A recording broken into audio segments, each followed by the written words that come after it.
showing up. Okay, you'll show up now. It's because I have my audio muted for desktop. Yeah, because you have that really like ghetto setup because the last time like the first and only time you ever used like the audio jack, it like burnt out your laptop or something. It burnt out the DS. It exploded. Of course. Like, I bought the noise filter and everything, and I'm just like, alright, this will work fine. I plugged it in, like, immediately. Like, after, I reckon, about 10 seconds, it exploded. And I was just like, it stopped working, and I was just like, is that smoke? And it was. There was smoke coming out of my DS. I was just like, what the fuck? Alright, it looks like... Well, I mean, there's a Dan's game Keizaron, so I'm assuming I'm here now. Yep. But anyway, before I get into asking any questions here, for a marathon run, like, just to echo what you said, that was pretty solid, even with everything that went south, especially at the beginning.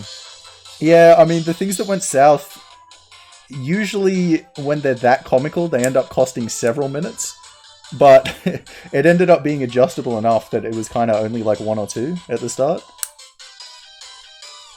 Like, they could have been several minutes, like, critting the Bidoof and then having to catch another one. That could have been dreadful. But then another one showed up just straight away when I was looking for it. Yeah, and I'd assume, obviously, if that were to happen in an actual attempt, you wouldn't actually continue. It's just for the sake of the marathon. No, I would have reset as soon as I crit that Bidoof. Never would have seen this glorious run. Now, kind of going off on that still. Like, we had the Gardenia fight. And I don't know what the hell, man, but every time I'm watching you do a run of this and you get to that Gallade in round 2, it doesn't do what it's supposed to do. Like, I remember somebody in my Discord had messaged a bunch of my subs like, oh, Werster's on sub 5 pace. And I'm like, oh, hey, surely I'm still not accursed. And I walk in and I'm like, is it safe? And then all of a sudden the Gallade Leaf Blades. I'm like, are you fucking kidding me? Don't do this. Yeah, no, I think on that run it used Leaf Blade. And so I was like, alright, well, I have to get hit into Torrent. So I'll heal so Drain Punch hits me into Torrent. And then it crit me with Drain Punch and killed me. So... Of course. Yeah, no, that Gallade is really fucking weird. I don't understand it at all. It makes no sense to me. So I kind of want to take a few steps back here, and not just today, but just in general. So what got you into speedrunning Pokemon? Okay, so I got into speedrunning Pokemon, I reckon, in 2010 from SRL. So Speedruns Live was in its like really, really early stages.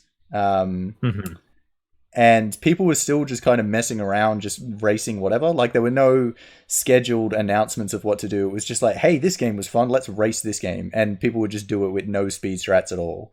And so, after everyone got over their phase of doing the Zelda games and the Mario games, eventually, a couple of people were just like, hey, let's race Pokemon Red Blue.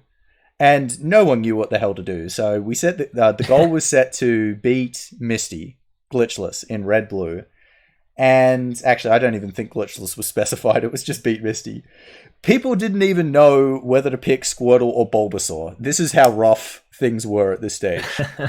Like, half the people picked Bulbasaur. But, so, in this first race, I didn't actually get to enter. I wanted to, but my internet died.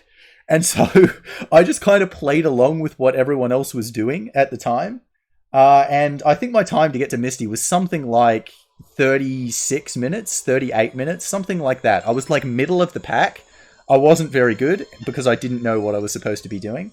But I was so angry that I had no idea what I was doing. I was so frustrated that the very next day I was like, okay, I'm going to map out this game. I'm going to figure out if there's another race exactly what to do. Not just a Misty, I'm going to do the whole game. And so I routed the entire game, and I was using Blastoise at that stage.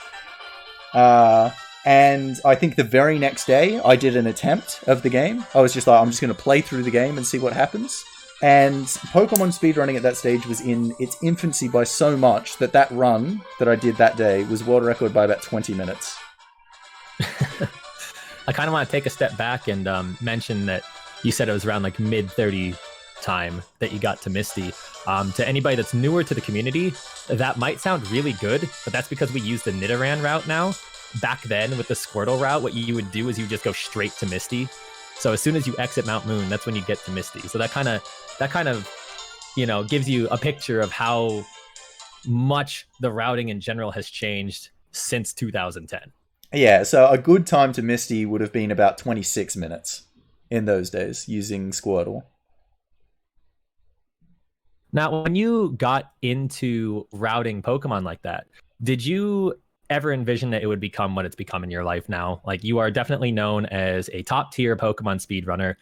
Pretty much any category you touch, you give it like 2 or 3 weeks and you have a top 3 time at least. It was never the plan. Like, there was never any, oh, I'm going to become the Pokemon guy. It was just, like, it was a fluke, honestly, that I started running Pokemon at all from that race. And then after that, it was just like, wow, people have not done Pokemon very well. And so I just went from one game and I was like, oh, maybe I'll try out the next one. And then that one would go well. And then, oh, maybe I'll try out the next one. And then it just kept going on, one after another like that. Now, as somebody who has been involved not just with speedrunning Pokemon or speedrunning anything in general, but just streaming on Twitch and, just everything encapsulating this whole process, there's a lot of times that you'll disappear, whether it's because you're routing or, IRL stuff happens. Whenever you're gone, do you tend to practice this stuff off stream, or is a lot of what you do besides the routing? Because I know you route off stream, but is there practice that goes on off stream, or when we see it, is that your first attempt at the final product? Yeah, I don't really practice Pokemon that much. Like, I might do like 5 minutes. Like, if it's a game like Platinum, like the one I just did, Gen 4, where it's like, if you mess up one tile, you'll be screwed. The manipulation will just go off. I might like just practice through that once on console, because when I'm doing all my testing, I'm playing on emulator, so I'm using a keyboard. So it's a bit different. It's more about just getting the keyboard to then go to a controller. Just get used to that on the fingers. Do that once, and then I'll just start doing runs straight away. The movement in Pokemon, it's not that difficult. So I'm just like, I would rather just actually do runs than practice something that I'm probably just going to get anyway. Yeah, I'd agree with that. Unless there's some sort of just specific movements in Gen 4 or any of the manipulations that require specific movements. Obviously, good movement's good because you don't want to hit random trainers or anything. Yeah. But I think in terms of practicing offline, I feel like you benefit more if you practice the actual menuing instead, because there's such little time losses that add up that a lot of our newer runners don't really think about until they start really getting into the game.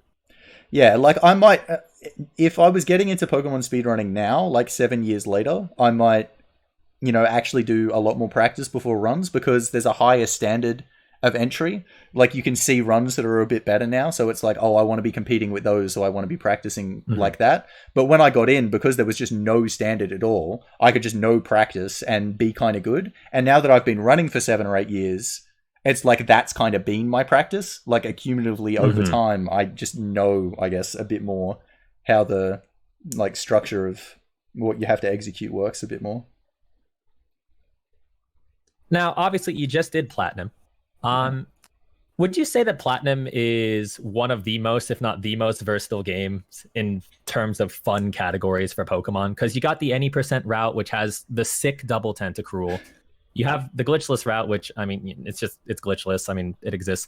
But then you have round 2, which really kind of takes the spirit of something like Fire Red round 2 without adding a bunch of the RNG of catching things. And it also lets you explore the region in a much different, much more casual way.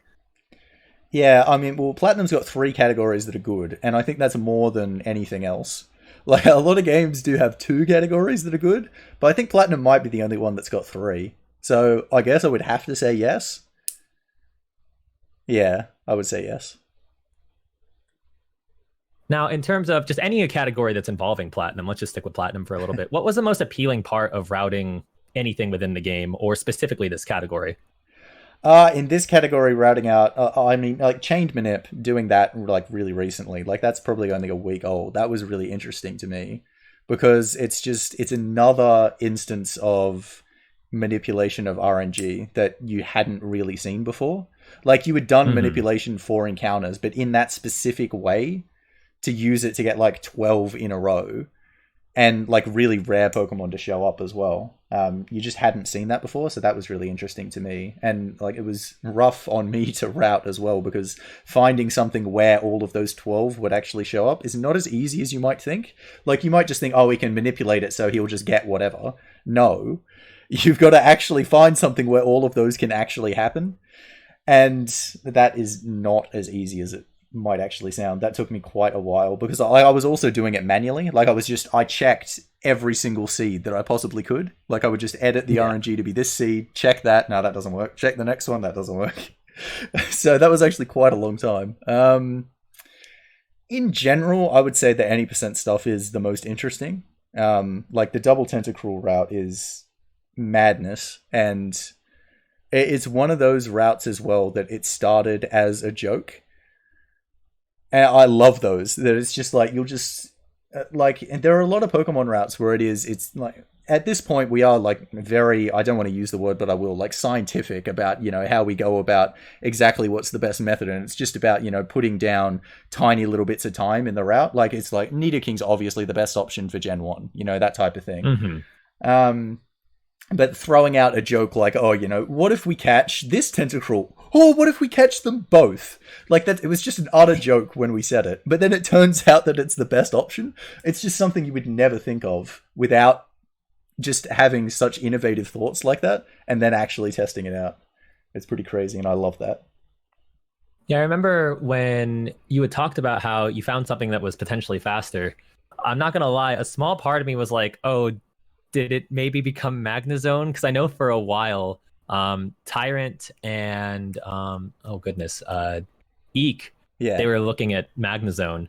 And personally, I really like Tentacruel and I really like Magnezone. They're probably easily top 5 for pokes that I like a lot. So, a small part of me was kind of like low key hoping, oh, did he finally make it possible? And then I saw it's Tentacruel again, like, of course.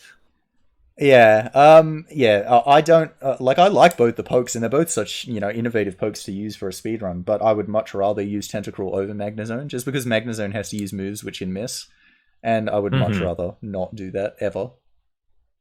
Yeah, the other poke that we had considered at different stages was Moltres, tweaking into the Power Park early and then catching the Roma Moltres as well, but. I think I remember seeing something on the forums about that, like kind of briefly mentioned. Yeah, that was one of the really early routes that we had in mind. Like that probably outdated Tentacruel and Magnezone as an idea. But I don't think anyone actually ever did runs of it. It was theorized to be the best possible way to beat the game, but no one actually mapped out how it would look before realizing, oh, okay, it's actually slower than just using Tentacruel. It can do it.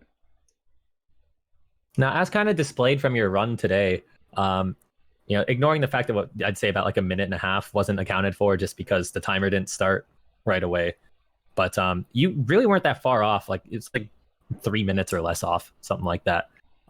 So it's kind of indicative that more can happen with this, like besides just luck kind of going your way. What would you say could be optimized further from here? In this category, round 2? Yes. Well, I mean, my PB is pretty bad. In that, like, I hit an optional trainer, which is just something that should never be happening in a top tier Pokemon run. See, that's something that I probably should have practiced, because I got to Stark Mountain and I had not done that movement in over 2 years, and I didn't practice it once. And I was just like, oh yeah, it'll be fine. And then I just completely misjudged where I was supposed to be and just walked straight into a trainer. But yeah, so I mean, there's definitely more time that can come off with that run for sure. What would you say would be like a good estimate, good goal time? I mean, it depends how much you want to optimize it, because the run is so long, obviously, so there's a huge amount of things that can go wrong. And there's something like 20 spinners in the run. Like, that's a huge amount. So it's like, oh yeah, if you optimized it to not have any spinners and all the runs or all the fights go really well, and then you have extended manip, at the end you've got chained manip, which is, a 1-framer over 4 hours into the run. Yeah, if you hit that first try, you do all of that first try, you could probably save like 5 minutes. Maybe more. Yeah, maybe like 6 or 7 if you did like everything really, really, really well. But now, would you say any of these platinum categories would be one of your favorites, or do you have a different category that you prefer overall? It depends what. Like Platinum Any Percent is up there. Platinum Any Percent is really, really interesting to me. Especially, it's like it's one of those categories that I like not just as a runner, but I actually like as a watcher as well. Like just as a viewer, even if it's my own run that I'm viewing, I'm just like, God, that's so interesting. How good is this? Catching 2 tentacles. Where I think the only other run that really does that for me, that's an official category, is probably Heart Gold 80% as well.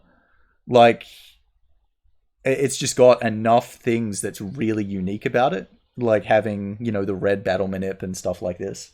I really like Gen 4 speedruns in general. So Platinum 80%'s up there. I wouldn't say it's my favorite, because I wouldn't really say that I have a favorite. Like, I would say that about, like, Emerald Gold, All Gold Symbols as well. Like, that's just, it's so interesting to me, even watching that. Like, now that it's being created, just seeing that there, I'm just like, God, that's so interesting, seeing all that work being done, and that's really fascinating to me. But obviously, that's just a for fun category. I definitely agree when it comes to Gen 4 stuff. I know for a while when I came into the scene, it was Gen 1, Gen 2. And then I remember after a while, I think it was actually your Heart Gold run that I watched, and then I kind of bugged you in DMs for a little bit, like, hey, give me the deets, what to do. And then when I tried it out, it was like, I can definitely see the appeal, because I mean, Heart Gold glitched and Platinum glitched. It's just so nice because while you're still utilizing glitches and stuff, and you're doing the game in a roundabout way for a little while, you're still completing the game in a not freaky way. It's not like a Gen 1 or a Gen 2 where there's arbitrary code being executed in places. It's just you take advantage of one glitch and then you play through a good majority of the game that way still. Yeah, it's really easy to watch as a viewer as well. Like, you can still understand, like, even if you don't understand tweaking, you can still see that it's the game. Like, you're still very much actually playing the game, even though it is a glitch category. And I think those are, like obviously the breaking the game categories, they're interesting, but they're kind of interesting to watch once, if you know what I mean. And then it's just like, oh, you know, you're just watching the game getting broken. And so for someone who's been in speedrunning for a long time, to kind of have the longevity to keep running something, I do want something a bit more like the Gen 4 glitch ones. Now, just a couple more questions, and then we'll just get to some closing statements and whatnot, and the big reveal. So let's go outside of Pokemon for a sec. All right. So I know that with Pokemon, you said you don't really necessarily have a favorite category, but there's like a preferred set of categories. Do you have a favorite category or preferred set of categories for any game outside of Pokemon at all?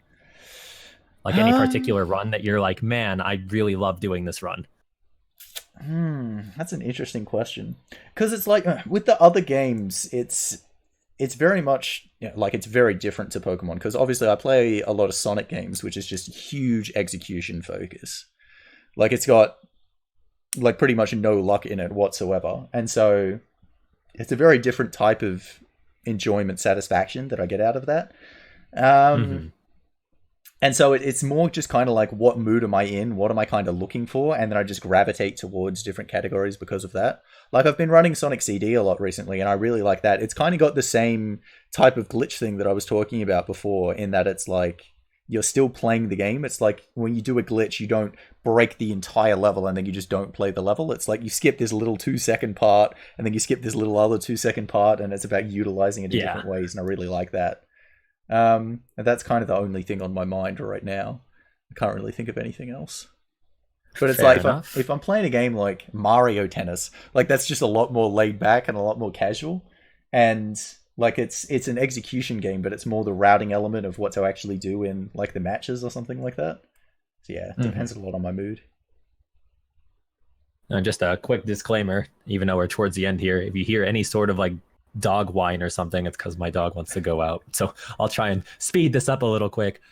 So last question before closing statement. So as we all know, they are releasing Pokemon Let's Go. What are your thoughts on that, casually, speedrun wise, and just as kind of like a behind the scenes thing, like administrative, like something that you and I would have to approach? Oh yeah, God, that's going to be fun. I hadn't even considered that. Pokemon leaderboards are always great fun to moderate. They're wonderful. So looking at the game, it looks quite appealing for what it is, but I think it's about understanding what it is. So it is obviously a more casual aimed game, and it is them trying to bring in the audience, obviously, who have played Pokemon Go, and like in an ideal world, to bring that in to then play the Pokemon games that they're releasing for consoles. And, you know, it's integrating a lot of those features and whatever. And so for me, looking at it, I understand that, and so I'm like, I'm not looking for the kind of satisfaction that I get out of the main series Pokemon games that we have. And I don't think it's going to give that to me. Like 100%. It's not going to be that type of game that I just pour thousands of hours into and I just get completely obsessed with. And I just want to play it all the time. It's not going to be that. But it does look like a game that I could play through and enjoy and have a lot of fun. And it's also something that I do understand that if I was a 5-year-old kid, I would play the game and love it. I would absolutely adore it. I'm not a 5-year-old kid anymore, but I can still appreciate that. And so I'm like, there's still... I can appreciate the direction that they're taking, and it gives me a lot more faith in Game Freak's decision making to make smart, good decisions for the game that they then release next year, which would be more aimed to someone like me. Now, do you have any plans on playing it day one? I'll probably play it day one, yeah. Just try not to get in trouble by Nintendo again, huh? Yes. God damn, Nintendo. Well, all right. Well, thank you for... This was actually a lot lengthier of an interview than I thought, but really glad we got to do it. If you guys liked having the interviews done, we had one pre-show, and then we had one obviously just now. If that's something you guys want to see more often, let us know. I'd be glad to organize like an interview team so we can kind of get some interviews in between runs. Not necessarily every run, but you know, just something to kind of wet the beak a little bit and kind of break up some of the monotony of just, oh, we're going to sit here and listen to music for 10 minutes until something's set up. So be sure to let us know. Werster, if you have anything else that you want to say, like, you know, very secretive thing that you might want to talk about. All right. So our plan is to stream tomorrow and the day after, I believe. Because we want to be streaming for 7 days. So we want to stream every day this week. And so tomorrow we're going to be doing a bonus stream for this marathon. So we're going to be doing another run, and it's going to be me. I'm going to be doing another run. And so I've been telling people that, you know, it's a secret project. What am I going to run? And I've told people to guess, and I've given them 2 hints. The first hint, I can't believe people needed this one, is that it's a Pokemon game. Because people were guessing Pingu. And so the second hint that I gave was it's not a game that I have run before. So that ruled out a lot of options. And I've got to say, I've seen...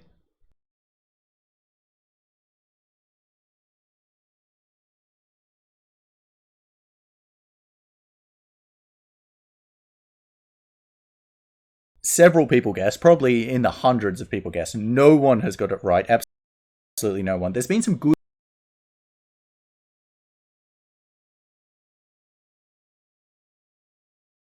guesses, and people have got more into the ballpark, but I would have been really impressed if anyone got this right, honestly. Like, that would have been incredibly on point if someone got this right. But anyway, so the game that I'm going to be running tomorrow is Pokemon Adventures Red Chapter. And so for people who don't know what that is a ROM hack. It's a ROM hack of Pokemon Fire Red that plays through the manga story. So a little bit of backstory here.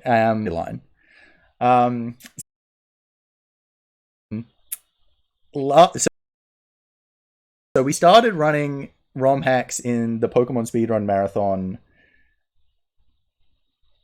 2 years ago? 2016, I think. And we got a really good response out of doing that. I gotta stop you real quick. Apparently your stream like hiccuped or something right when you were revealing it. So people are like, the suspense, what's going on? Yeah, no, I'm just looking at chat now. Oh god. That's great. Oh, I think they got it. Did you guys get it? Did you hear it this time? Jumping now. There you go, Rom. Okay, yeah, there we go. That's hilarious. All right, so the top. Yes. So as I was saying, we got a really good response from that, and so we were like, "Oh, should we do more ROM hacks?" And the kind of response was, "Oh, maybe do like 1 to 3, but make sure they're good ones." And so then 2017 we did Prism, which is a really good ROM hack. And so even while that was happening, I was pretty dead in 2017. But I was like, I'm going to take it upon myself to find a good ROM hack to run next year. That's going to be my mission. It did not happen. I tried out several different ROM hacks, and all of them I was just like, this is just not good enough. I just don't want to run this game. And then the new release that I'm going to be playing on of Adventures Red Chapter came out in June 25th of this year. So it's less than 2 months old. That was after submissions were finished for this marathon. And I played through the game and I was like, oh, how good is this? I would love to run this game. This would be awesome. But submissions are done, so I can't run it. But then we had the idea to run the stream for 7 days because we wanted to get affiliate. And I was like, oh, guys, I got this great idea. How about I run this? It just worked out perfectly. So yeah, that's the game I'm going to be running. Adventures Red Chapter. It's really, really good. I really enjoy it. And it's got a really nice... Like, if you've read the manga, it's really good to play through. If you haven't, it's like the storyline's still good. But the speedrun is actually... It's got like a decent difficulty increase, but it's not like one of those really crazy ones. Oh god, I can tell you already. I've tried so many ROM hacks that are just stupid like that. No, they're just like, yeah, you've got to grind for like 3 hours or come up with some ridiculous, like just sit there and toxic whatever. Like there is one fight that's just like, it's completely optional, but it's just like you fight like a mirror reflection of yourself, and they're just max level team, and and it's just like if you get there, you're just completely screwed.